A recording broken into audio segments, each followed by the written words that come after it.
It is so hard to start to believe that it is possible that you are actually worthy just as you are, and that every mistake has been only that, just a mistake, not something that you need to beat yourself up for the rest of your life.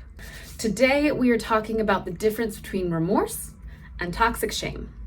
So, there are many, many words that people use to describe the feeling of, I did something wrong and now I feel bad.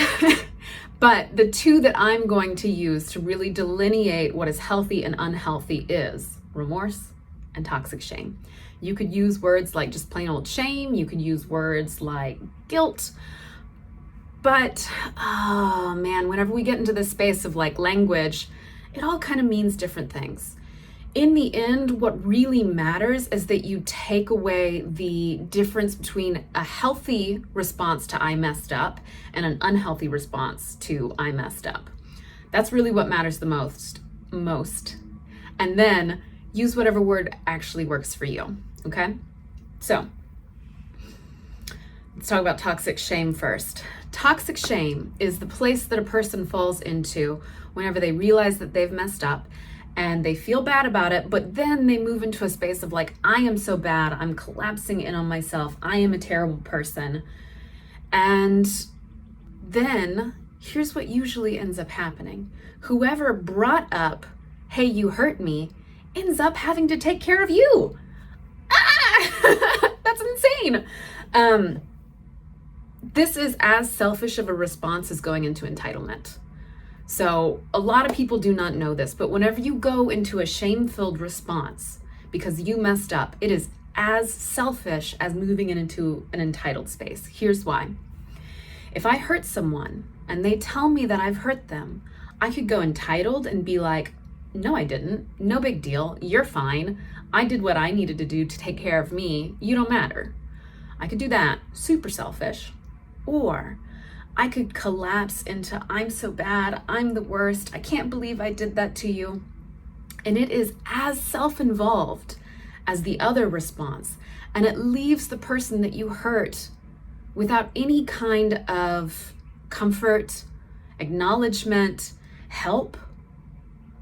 So both of these reactions, the entitled reaction, the shame reaction, can be self-involved in a way that is problematic and unhealthy.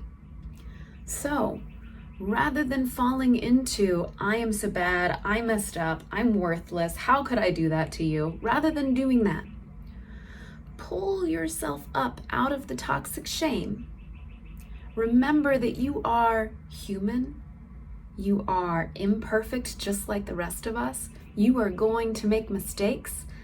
Mistakes are part of learning. This is humility in practice. And when you pull yourself up out of toxic shame, you're really coming into a space the same as. I am the same as everyone else. I am an imperfect human living in a reality where I'm going to hurt people sometimes, and then I can either make it right or fall into a shame pit or become entitled and never make it right with that person. These are our options. So pull yourself up, same as, and then do remorse. Remorse is, I feel bad about the thing I did, and I can also hold myself with loving compassion. I can acknowledge that I messed up and take responsibility for it, and it does not make me a terrible person. That is remorse. And so then if I'm in that space, what I can do is, oh God, I did mess up. I hurt this person. I do not want to do that. That does not match my integrity. I am so sorry. What can I do to make it right? And you meet that person feeling value for both of you. You're not devaluing them or yourself in that moment because you are coming together as equals and helping each other. They're helping you learn how to be a more loving person in this world. You're helping them learn that it is safe to be connected to others because they care about you and they're willing to do what it takes to meet you with love always. It is a hard practice. I'm not gonna lie. This is a hard practice. We are taught shame in this culture. We are taught that if you mess up, you're bad. I'm thinking about the whole prison system. If you mess up, you're bad and you're condemned for life. Whereas in other cultures, that's not true. I'm thinking particularly of Indigenous Australian cultures. If you mess up and you serve time or you accept the punishment, then after that, you're actually celebrated. Like, oh man, you took on the responsibility of correcting your actions. Good for you. And you're not ostracized, you're not continued to be shamed. Instead, you're embraced as like an inspiration for others to take responsibility for their actions.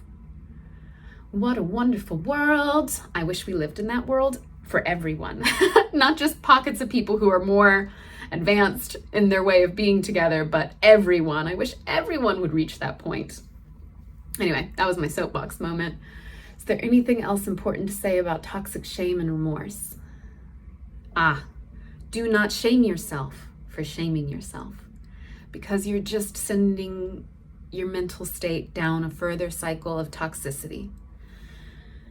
If you learned that you're a bad person and you have that internalized belief system, it is hard to move out of it. I know, I really do. I know this personally. I know this from working with clients. It is so hard to start to believe that it is possible that you are actually worthy just as you are, and that every mistake has been only that, just a mistake, not something that you need to beat yourself up for the rest of your life. And so I know it is so challenging to move into this internal state of knowing that you are worthy and valuable even when you mess up. You can take in this idea, even 2% right now. You don't have to take it in fully, but just entertain the possibility that right now, you, sitting here watching this, are worthy, are lovable, are not a bad person, and that you can take responsibility for any bad actions you have done in the past and make it right.